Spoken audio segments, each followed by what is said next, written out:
Lux presents Hollywood.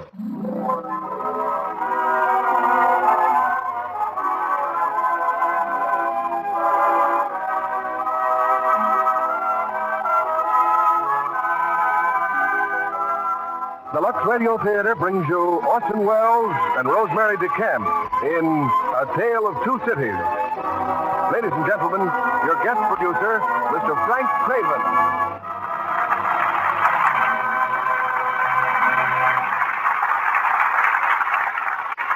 Good evening, ladies and gentlemen.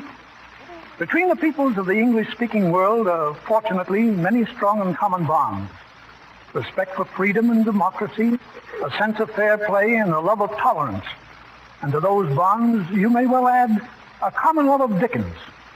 There are many writers we pay homage to, but none has come as close to our hearts or moved us so thoroughly to tears and laughter as the author of tonight's great story, A Tale of Two Cities.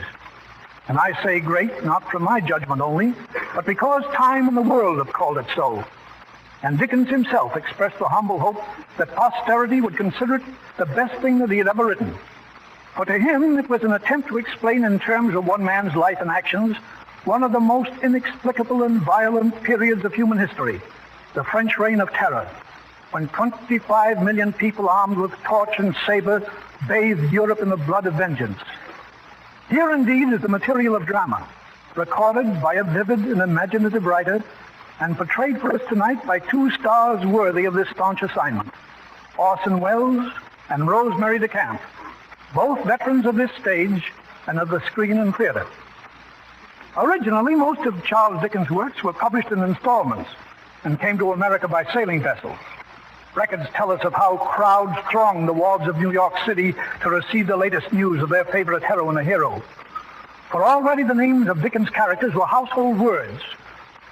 And now our curtain rises on Europe 150 years ago as we bring you the first act of A Tale of Two Cities, starring Orson Welles as Sidney Carton and Rosemary DeCamp as Lucy Manette, with Dennis Green as Charles Darnay.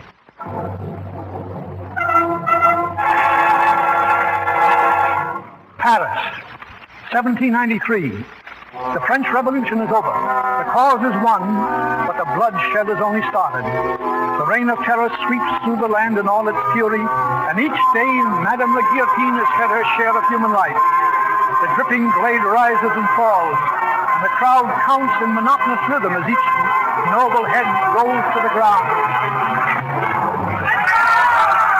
The knife rises again and sweeps downward. 22 lives in a single day, and more to come, and more until nightfall draws a curtain on the scene. Behind the bleak walls of the Forest prison, the doomed of the following day await their fate.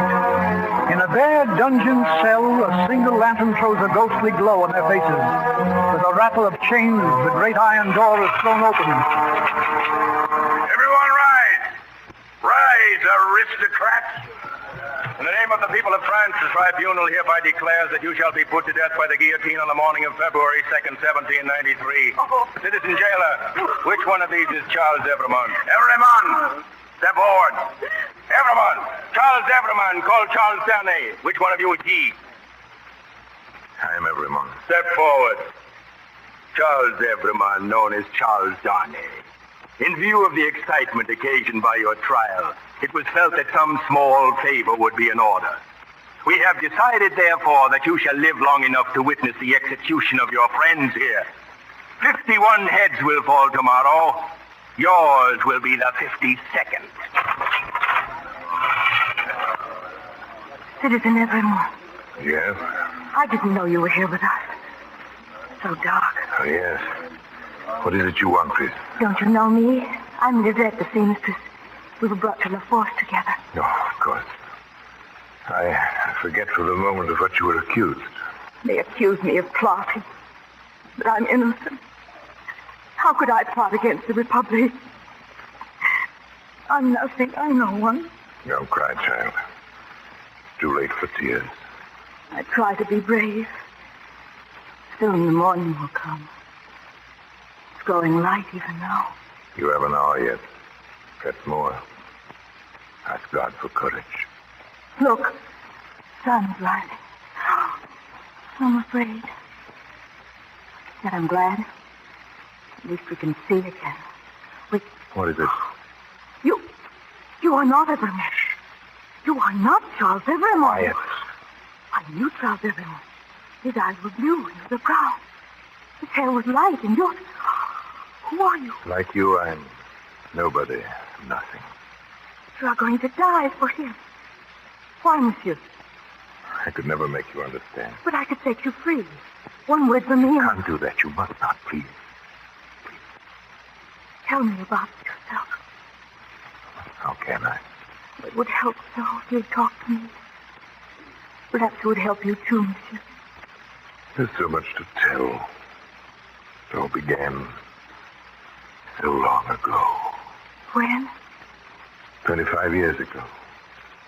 1768. Have you ever been in England? No, never.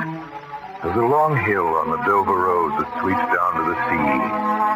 It's a pleasant road on a summer day with the sun shining. The devil's own highway at night in the winter rain. Just that sort of night in 1768, a coach topped the rise of the hill. The mail, bound east for Dover. Go on, get up there. Get up, get up! Top of the hill, Tom. Better rest them for a moment. Oh. We'll be lucky if we make the boat for Calais. Listen.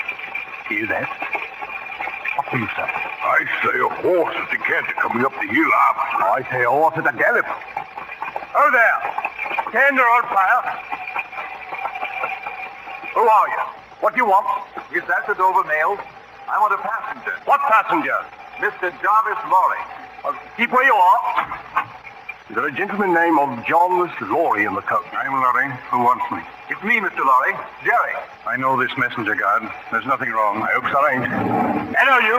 Come on at a foot pace. Well, Jerry, what is it? A dispatch, sir. Sent after you from London. Be quick about reading it, sir. I don't like this. It's not very long, you see. Wait at Dover for Mademoiselle. Very good. Jerry. Yes, Mr. Lorry? Ride back to London as fast as you can. Tell them my answer was recalled to life.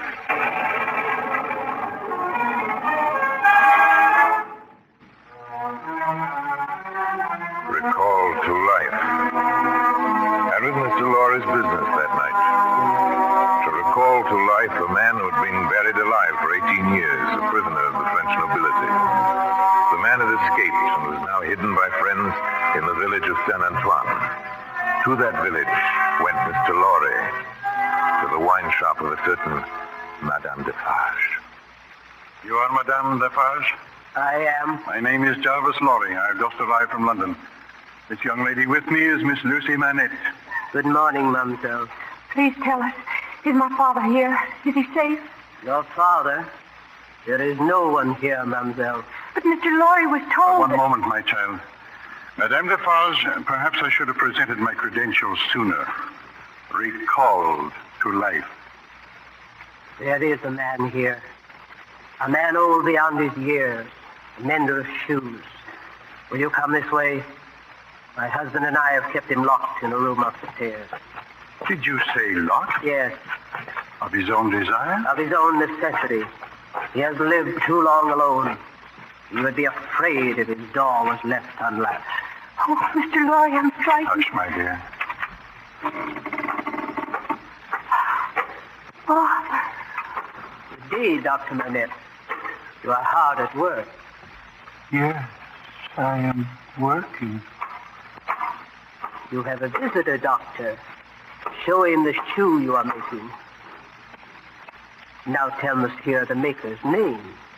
You asked my name?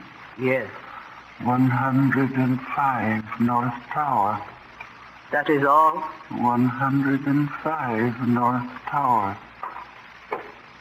You see, Monsieur, he remembers nothing.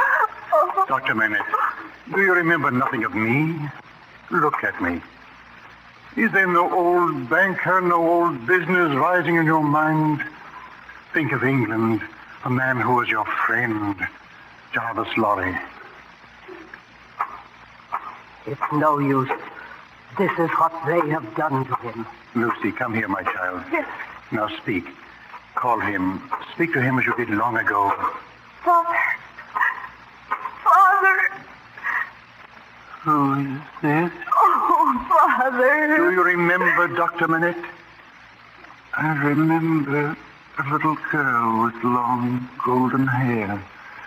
Ages ago. What was her name? Her name. She laid her head upon my shoulder when they came for me that night. Don't let them take you, Father. Hush, my child. My baby. Lucy. Lucy.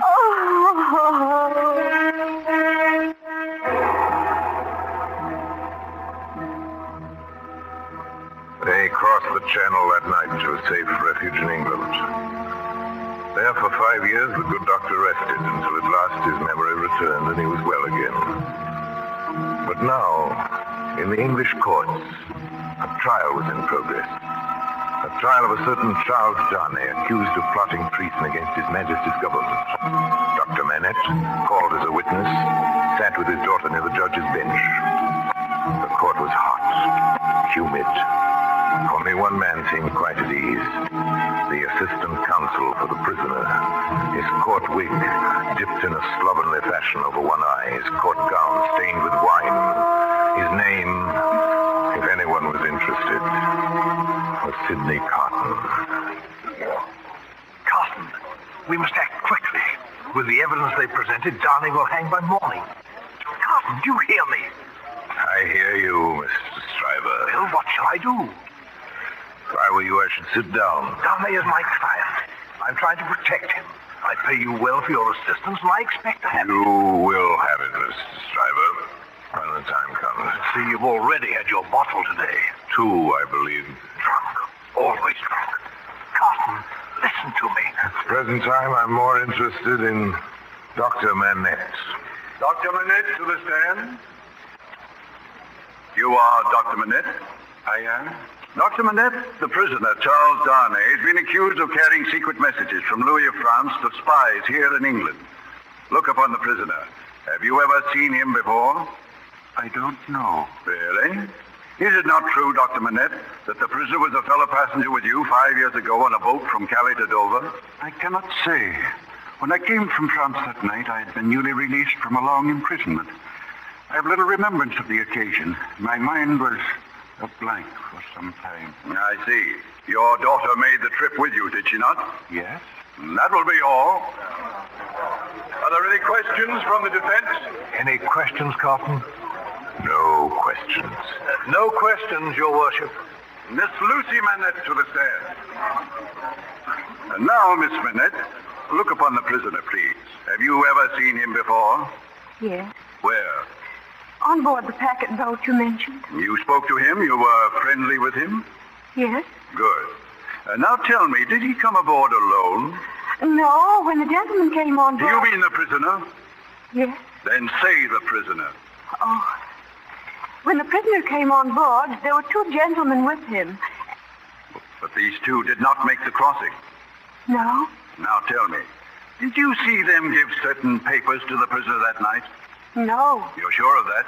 I don't know. It was dark. Then they might have given him certain papers, is that right? Yes, but And that will be all, Miss Manette. Please, I know he isn't guilty. That will be all, please.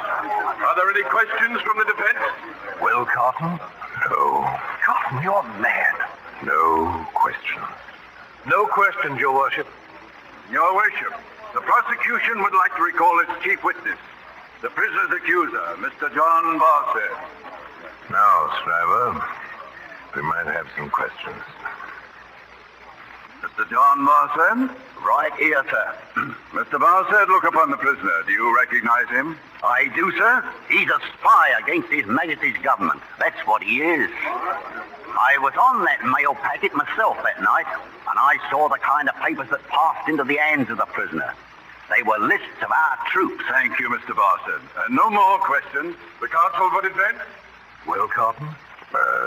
Ask him these questions I've written down here. Mr. Barsad, how do you know the papers you saw were lists of British soldiers? I saw them. You saw them. Then you took them out of the pockets of the prisoner, Charles Darnay. Yes, sir. No, sir. They fell out, they did. Oh, then you didn't take them. You're not a spy yourself. A man who makes his living by making accusations, just or otherwise, against his fellow countrymen. That's a lie, a downright insinuating lie. One moment. Will Carton?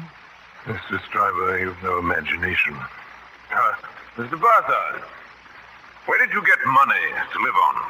My property. Your property. Where is it? I don't exactly remember. Then perhaps you can remember how you got that property. I inherited it. From whom? From relatives. Distant relatives. How many times have you been in prison? 6 times, isn't it? What's that got to do with it? Haven't kicked your cheating dice? Well, now, Mr. Barsad, you are positive it was the prisoner you saw that night with those lists. I am. It couldn't possibly have been someone else. No, it couldn't. Mr. Darnay, you will please face this witness. Now, Mr. Barsad, look at Mr. Darnay. Look at him carefully. Well? Now, Mr. Barsad, look at me. At me, the assistant counsel for the defense. You notice a resemblance between us. We are very much alike, are we not? Well, now that you mention it, you are. As a matter of fact, it could have been me you saw with those supposed lists that night, could it not? Well, now, could it not, Mr. Barsad? All right. Yes. That's all. Thank you. Order! Order! Are there any more questions? The jury will retire to consider its verdict. Has the jury agreed? We have, your worship. And how do you find the prisoner, Charles Darnay? We find the prisoner not guilty.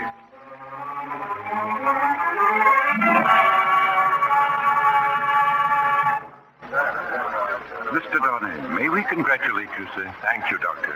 I'm happy our testimony did you no harm. Thank you, Miss Lucy. I'm sure it did nothing but good. It was Mr. Carton who really won your case. Mr. Carton? Mr. Carton, sir? Don't call me. May I thank you, sir, for saving my life? Yes, only a part of my business. Mr. Carton, this is Dr. Manette and Miss Lucy Manette. Mr. Carton, how do you do? Oh, we thought you were splendid, Mr. Carton. Mere professional claptrap. May I ask, sir, how did you happen to notice the resemblance between you and me? Oh, it was very simple. I looked at you and admired your bearing and your character, and you see I have nothing but admiration for myself. Lucy, my dear, we must go. Goodbye, Mr. Darnay. Will you call at our house soon? Thank you, Miss Lucy. And Mr. Carton. Aye? Yes. Thank you. Good day, then. Good day, gentlemen. Good day, Doctor. Mr. Carton, would you care to dine with me? Oh, you feel you must repay me. I could never repay you for my life, sir. Oh, don't be too certain. Bottle of wine or two? My fees are very low.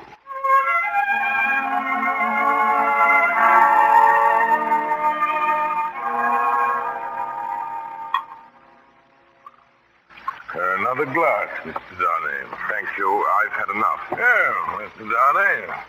How does it feel to be alive again instead of hanging by your neck? Well, I'm a little confused regarding time and place, but it's good to feel at home in the world again. Well, it must be an immense satisfaction.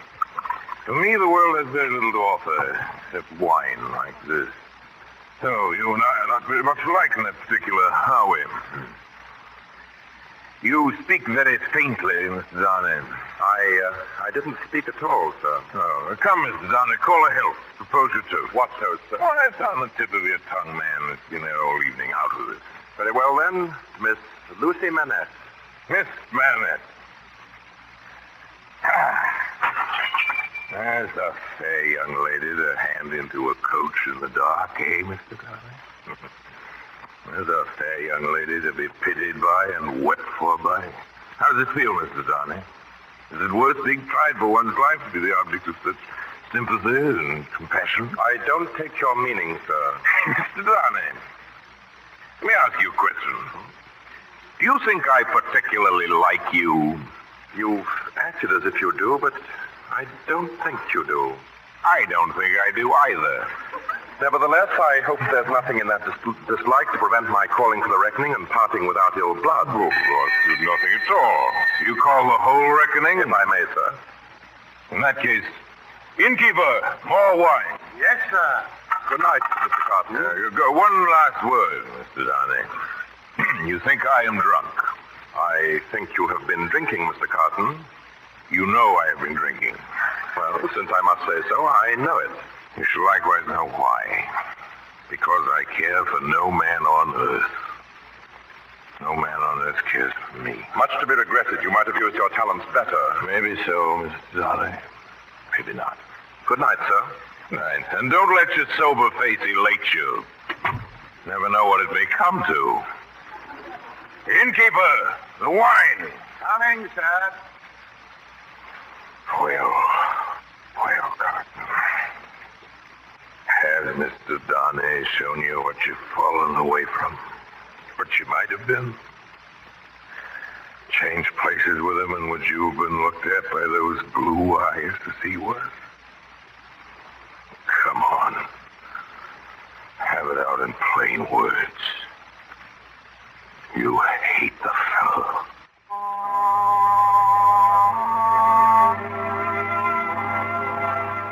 Sidney Carton knew it was too late to change his way of life.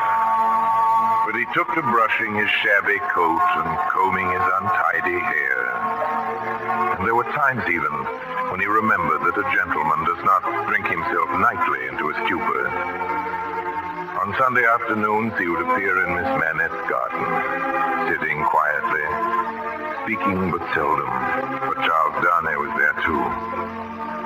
One evening, just at dusk, an approaching storm sent them indoors. Listen, it's coming soon, Mr. Darnay. It comes slowly but surely. Isn't it impressive?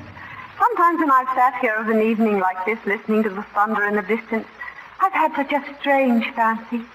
I've imagined that the thunderclaps were echoes. The echoes of footsteps that will one day enter our lives. Well, if that is so, there is a great crowd coming into our lives. I take them into mine gladly. It was my foolish fancy, Mr. Carton. Well, there is a great crowd bearing down upon us now. Thousands upon thousands. Here they come. Fast, fierce, furious. Oh, you make my fancy seem too real, Mr. Carton.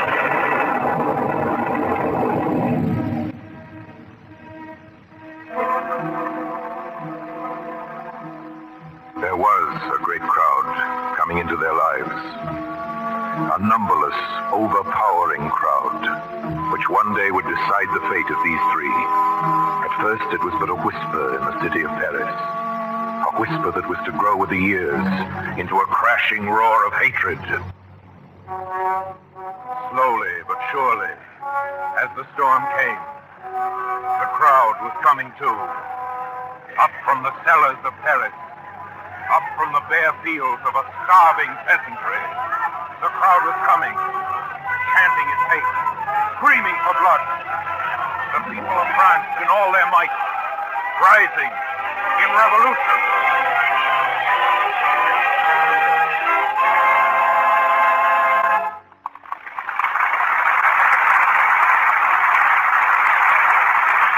In just a moment, Frank Craven and our stars Orson Welles and Rosemary DeCamp will return in Act 2 of A Tale of Two Cities. We pause now for station identification.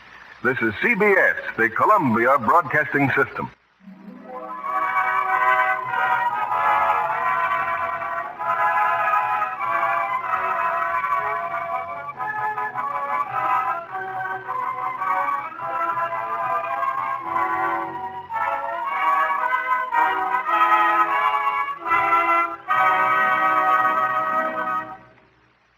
Act 2 of A Tale of Two Cities, starring Orson Welles as Sidney Carton and Rosemary DeCamp as Lucy Manette.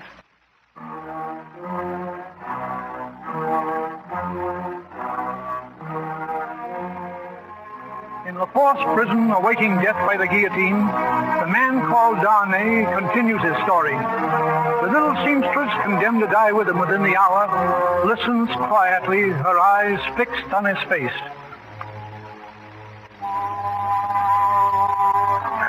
time went on, Sidney Carton appeared less and less frequently in the men at home. For he knew that Lucy loved Charles Darnay. It was an evening in April, almost 10 years ago, that Charles Darnay spoke to Lucy's father.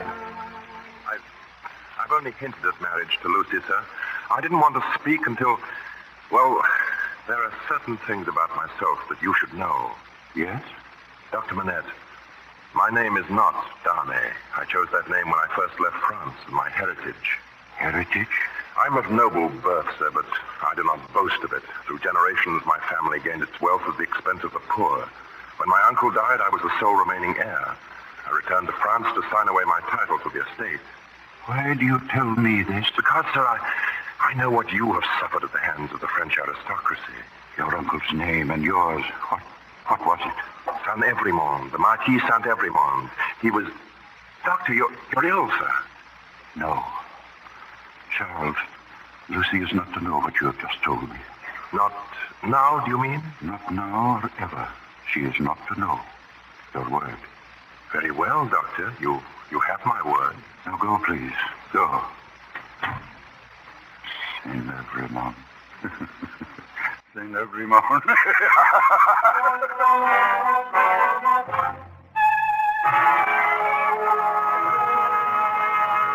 Father, let me in. Father, it's Lucy. Let me in. Oh, please. Lucy, what is it? What's the trouble? Sidney, I got your message. Is anything wrong? it's Father. He's been locked in his room all day. I'm so afraid. Dr. Manette, open the door. Dr. Manette. Miss Lucy, I found the key in the storeroom. Give it to me and take Miss Lucy downstairs. Yes, sir. Come, my dear. Come, my lady. Dr. Manette. Dr. Manette, what are you doing? Do you hear me? Doctor, what work is this you're doing? A lady's shoe.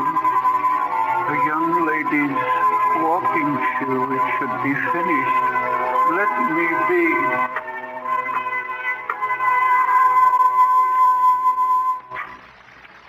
Sidney, is he all right? He's all right. Dr. Jimison is with him. You've been very kind to stay so long. I tried to reach Charles, but he wasn't at home. So worried. There's nothing to worry about now. A few days and he'll be well again. But what could have caused it? After all these years to go back to that. What happened to him? How can we know? A shock, perhaps some sudden jolt of memory. Man's mind can play queer tricks, you know. Lucy, Yes. I brought you a cup of chocolate. Oh, thank you, Miss Croft. And the doctor says everything will be all right. You're not to worry. Oh, thank you. Well, Oh, Sidney, you're not leaving. it's growing late. Not for me, of course, but I doubt if you see the dawn very often. No, I don't. But I can welcome it today. A few hours ago, everything was so black and fearsome. And now, all my troubles are past. All my hopes reborn. It's always that way, isn't it? There are some hopes a man may have which remain in the shadows forever. Oh, do you have such hopes, Sidney? No more. I'm like one who died young. Sidney, you've come often to the house in the past few months, and yet we know very little about you, except that you're our friend. Is there nothing I can do to help you, Sidney? I could never hope to repay what you've already done. May I tell you something? Mm-hmm. Will you hear me without shrinking from me? What is it? You've been the last dream of my soul. Seeing you here in your home has stirred old shadows that I thought had died out of me. I've heard whispers from old voices impelling me upward that I thought was silent forever. I've had unformed ideas of striving afresh, fighting out the abandoned fight. A dream. All a dream, but I wish you to know that you inspired it. Oh, Sidney. Will nothing of it remain? Perhaps as a dream might linger on after the dreamer awakes. But try to hold me in your mind as sincere in this one thing. I would embrace any sacrifice for you, or for those dear to you. think now and then that there's a man who would give his life to keep a life you love beside you.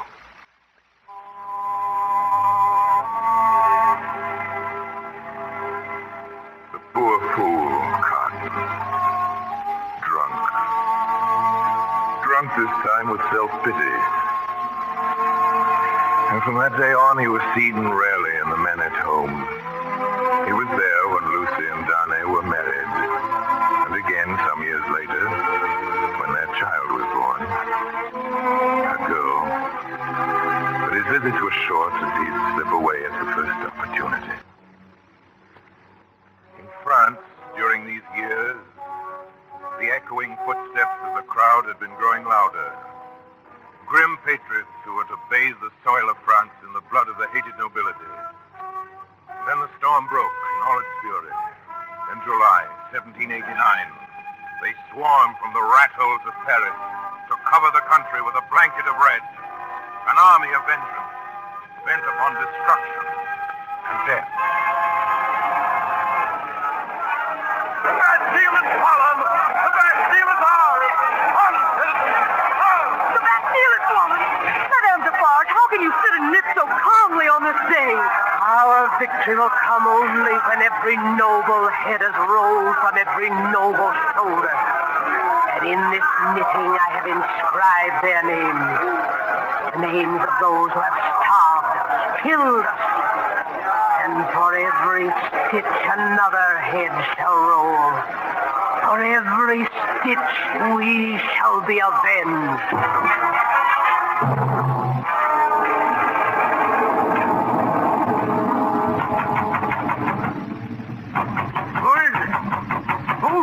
Open the door.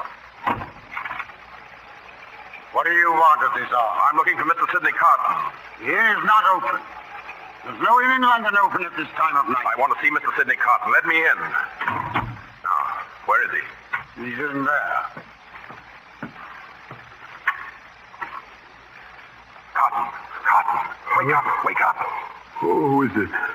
Who? Darnay. Oh, Mr. Darnay. Welcome, Mr. Darnay. You have some wine? No time for that. Listen to me. I'm leaving for Paris within the hour. Paris? There's some business there that I must attend to at once. Paris. Pretty warm this time of the year. If I were your lawyer, I should advise against the journey. How much do you know of me? This is an excellent wine, Mr. Darnay. French wine from the cellars of the aristocrats who fled the country. There will be few of these bottles left now. Being poured into the streets, along with the blood of the nobles who once drank it. Must you go to Paris, Mr. Darnay? I see there's little I have to explain to you, but I received a letter this morning from a man who was once my servant. They threatened to send him to the guillotine unless he can explain why he's in possession of certain property. That's why I must go, to save his life. Or of your own life? I'll be in no danger. I've renounced my inheritance. It's easily proved. Why do you come to me? There's no one else I can turn to. I don't know how long I shall be gone. I should like to feel there's someone here in London who is watching over my family. I? You trust me to watch over your child? Your wife? Yes. I know that you love her. When did you say you must leave? Tonight, now. Have no fear about your family. They'll be safe. Thank you, Carton. Good night. Good night. Godspeed. Carton, more wine, sir? No. No, take it away.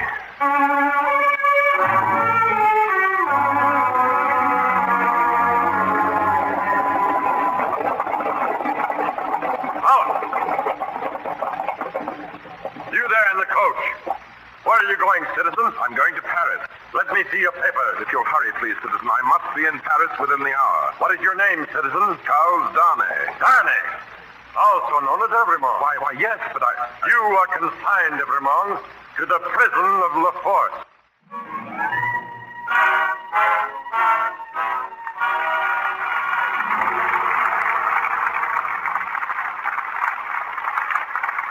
In just a moment, our stars will return in Act 3 of A Tale of Two Cities. And now, Frank Craven returns to the microphone. For a verbal introduction to our stars tonight, you're invited to join us after the final curtain for a brief chat. Now, Act 3 of A Tale of Two Cities, starring Orson Welles as Sidney Carton and Rosemary DeCamp as Lucy Manette.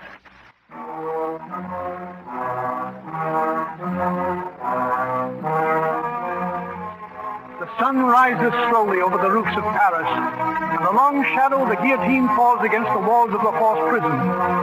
In the cell of the condemned, Sidney Carton speaks in a hushed voice, his story meant only for the ears of the little seamstress.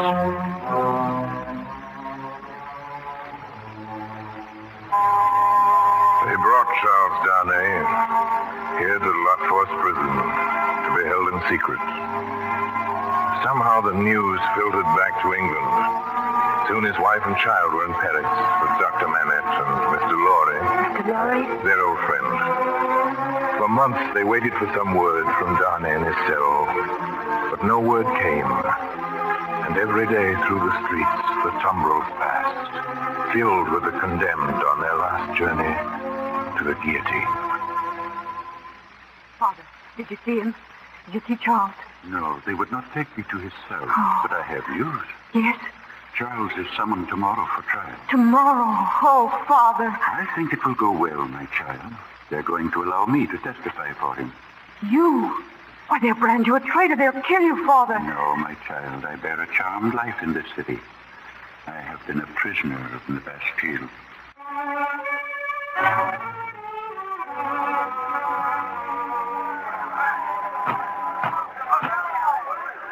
Silence! Silence! Dr. Manette, is this tribunal to understand that you endorse the accused, the prisoner Charles Evremond? That is so. He is of noble blood. He is a traitor. He is no traitor. I will swear to it. Dr. Manette, we know your life, the cause you fought for. You are one of us. Yes, and as one of you I speak. The accused, Charles Evremond, was my first friend when I was released from the Bastille. The accused, Charles Evremond, is my daughter's husband. In all these years, he has had no part in the tyranny against which we fought. He has renounced his share of the estate and returned it to the people. Charles Evremond is no enemy of the revolution. I give you my word, he is innocent. Free the prisoner. If the doctor of Beauvais says he is innocent, free him. Is the jury ready to declare itself? We are. How say you then? Let the prisoner be freed. Wait, I say! The prisoner cannot be freed. Citizeness Defarge? I say the prisoner still stands accused. By whom, citizeness? By three voices. By my husband, Ernest Defarge. By myself. And the third? By the doctor of Beauvais. Dr. Alexander Manette. I protest against it. Continue, citizeness. Hear me, all of you. Dr. Manette, you have said Charles Evremond was your first friend. I was your first friend. It was to my wine shop you were brought where you made shoes under my care. You knew yourself then only as a number. 105 North Tower. The cell in which you had been confined. Is that not true? If you say it is, I must believe it. I can't remember. But I remembered. And I resolved one day to examine that cell. And on the day the Bastille fell, I went to 105 North Tower. Hear me, citizens. In that cell, hidden in the stonework of the wall, I found a paper. A paper written by Dr. Manette in the year 1767. Before the dark and loneliness drove him mad. It is that paper I hold in my hand now. It describes in the doctor's words how he was called one night to attend a peasant girl dying in a miserable bed of rags. A girl and her unborn child. In the stable, her brother with a wound in his chest was to breathe his last before the morning. And why? Because these two creatures had protested against the noble family who held them in bondage, had protested against the murder of the girl's father and her husband, killed by those same noble hands. doctor buried the girl and her brother the following morning, but he had seen too much and heard too much from the lips of that dying girl. That night the doctor was thrown into the Bastille. The noble family had silenced him forever. And the name of that family, the name of those murderers, Carnevrimond. Yes, Carnevrimond. And now hear this. Listen to the words of Dr. Alexander Manette himself. The words he wrote. I, Alexander Manette, prisoner of the Bastille, having thus set forth the causes for my imprisonment, do denounce the Marquis Carnevrimond and his descendants against the time when these crimes shall be answered for. I denounce them to heaven and earth. No. You asked me to stop. Listen to me. I have long had the crimes of the Evremond family knitted in my register. Oh, my husband, is that so? It is. On the great day when the Bastille fell, I brought this paper home and we read it together, my husband and I. Asked him, is that so? It is so. Then I told him that I had a secret to communicate with him. I struck this bosom with these two hands as I strike it now, and I said, Defarge, I was brought up among the fishermen of the seashore, and that peasant family so injured by the Evremond is my family. That sister of a mortally wounded boy was my sister. That husband was my sister's husband. That unborn child was their child. That brother was my brother. Those dead are my dead. And that summons to answer for those things descends to me. Ask him, is that so? It is so. Then tell wind and fire to stop. But don't tell me. What say you, citizens? Justice everyone go free!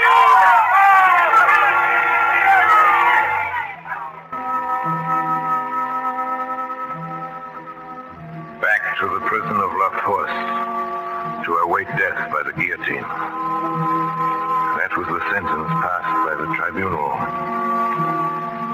That same night, a coach left Calais for Paris, carrying but one passenger, slouched low in his seat, his shabby greatcoat pulled high about his neck. Reaching Paris, he haunted the inns and taverns, wandered like a lonely ghost through the city, and at last made his way to the lodging house where Lucy waited news from the court. Sidney Carton. You must forgive my coming at this hour.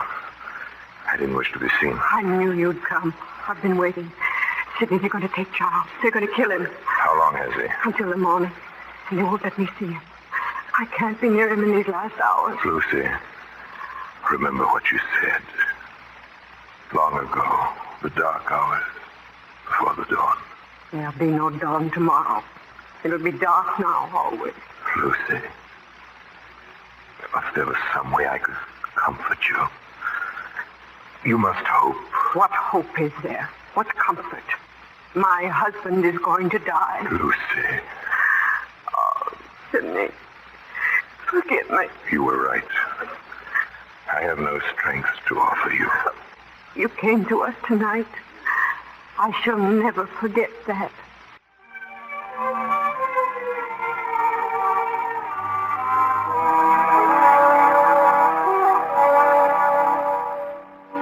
It is useless to speak to Dr. Manette. He's in no condition to see you now. Mr. Lorry, if you will forgive me... There is nothing you can do here, Mr. Cotton, nothing. Mr. Lorry, you are a man of business, are you not? I am? Well, I am here on business. Really, I know sir? your opinion of me, Mr. Lorry. But a drinking fellow may learn things around the town if he can listen at the same time. I've learned that Dr. Manette is in great danger. He and Lucy must leave Paris tonight. Leave Paris? And they must take the child with them. But why? The revenge of Madame Defarge does not stop with Charles. The accusation is against the Marquis of Saint-Evremond and all his race. Lucy, her child. Now may I see Dr. Manette? It would do no good, sir. He's gone back to his work. His work? He would not know what you are saying, Mr. Cotton. Miss Lorry, you have a pass that'll let you through to Calais. Will it serve for Dr. Manet and Lucy? Yes, for as many as are with me. And you'll use it tonight. You will arrange for a coach to meet you all here at midnight. The coach will take you to the side gate of La Force prison. Do you understand? Prison? There you will be joined by another person who will make the trip with you to England. What time? You will not stop to ask questions. You proceed at once to the gates of Paris and on to Calais. As fast as the coach can take you. But this other person, who would it be? Who? Mr. Sidney Carton. I don't understand. I may be in poor condition for travel. I usually am at that hour, but as soon as I'm in the coach, drive on. But you, at the gate of La Force, will you be within the prison tonight? Yes. Yes, I'm going to see Charles, a certain Mr. Bartard, English spy, the turnkey in the prison. He'll open the doors for me. Oh, I don't understand all this, sir, but you give me hope.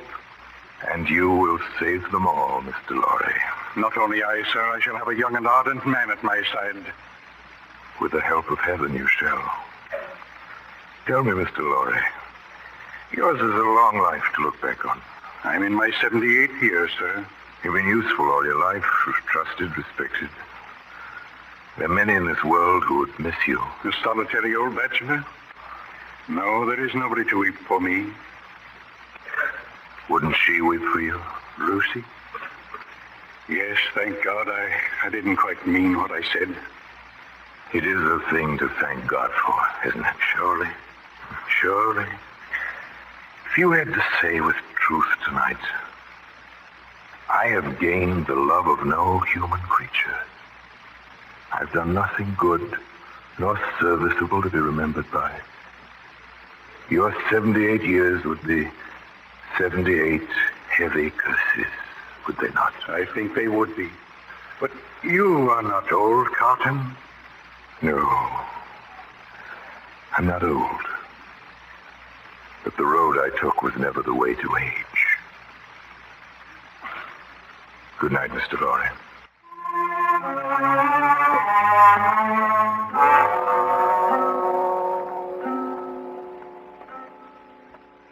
How long before Darnay is taken from his cell, put with the others? I can't tell that. Perhaps only an hour now. Leave us alone. Stay within call. But you keep your promise. I told you that I could get you in and out again. But the both that tried to leave... I know. Open the door.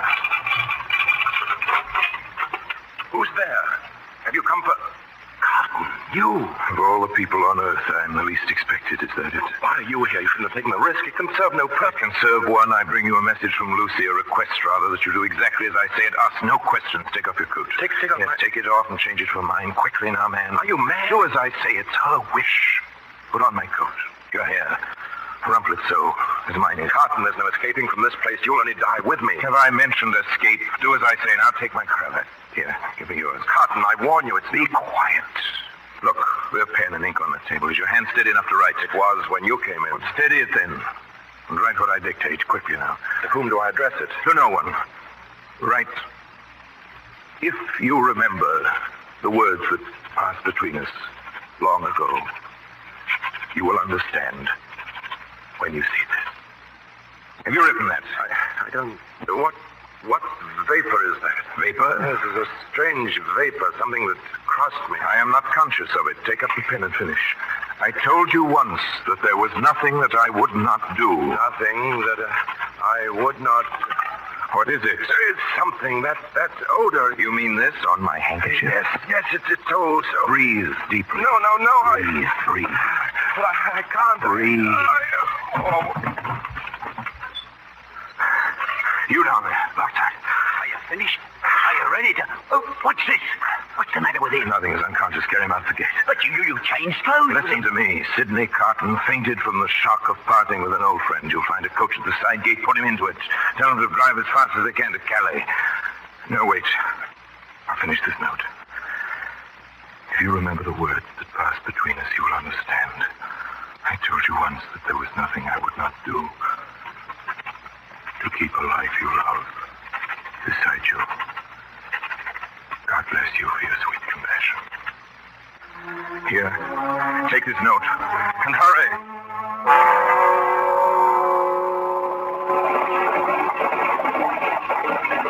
Oh, there. Oh! Where are you going? To Calais. Who are you? Jarvis Lorry from Telson's Bank. As Dr. Manette. As his daughter. As his grandchild. who's there on the floor? He is Mr. Sidney Cotton. Let me see him. Sidney Cotton, huh? Fast. Open the gate. Let this coach go through.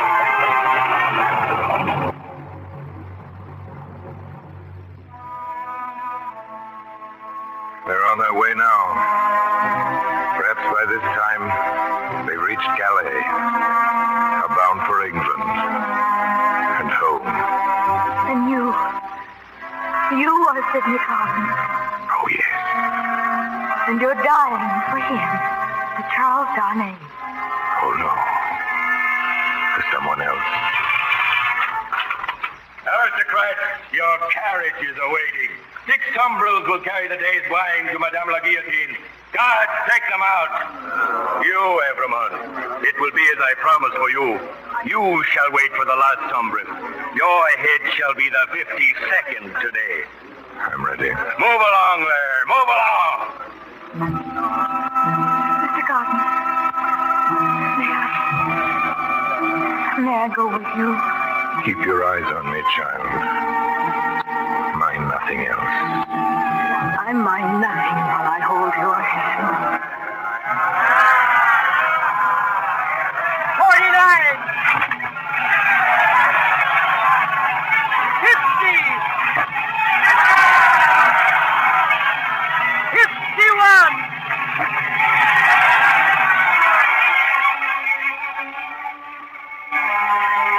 It is a far, far better thing that I do than I've ever done. It is a far, far better rest that I go to than I've ever known. 52!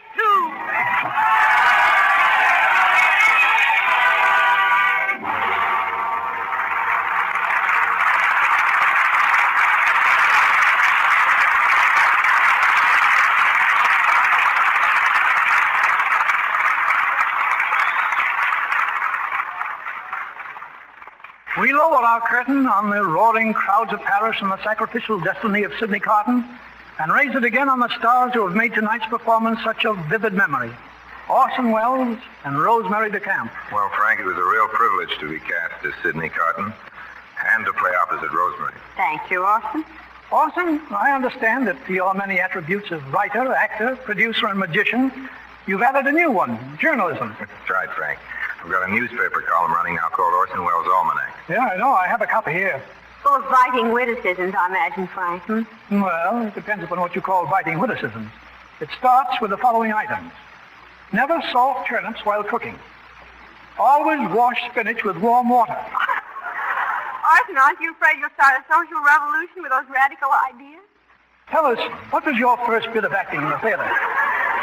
The very first, I was a bunny in an Easter pageant. The original female Harvey, Were you ever a rabbit, Orson? Well, if he hasn't been, just give him time. He'll get around to it. Well, as a matter of fact, when I was 5, I impersonated Peter Rabbit in Marshall Field's department store. Yes, I did. Well, anytime you two want to be rabbits here in Lux, we'll lay in a supply of carrots. Thanks. Good night. Good night. Good night, and happy Easter to you.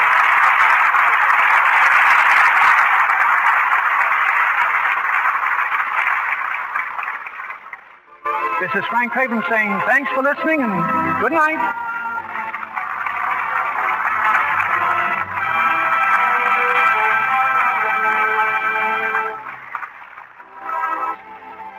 Heard in tonight's play were Dennis Green as Charles Darnay, Griff Barnett as Dr. Manette, Verna Pelton as Madame Defarge, Norman Field as Laurie, and Ken Christie, Charles Seal, Lorene Tuttle, Ferdinand Mounier, Jay Novello, Robert Regent, Eric Snowden, Boyd Davis, Paul McVeigh, Alec Harford, Thomas Mills, Regina Wallace, Virginia Gordon, and Herb Litton. Our music was directed by Louis Silvers. This is your announcer, John M. Kennedy.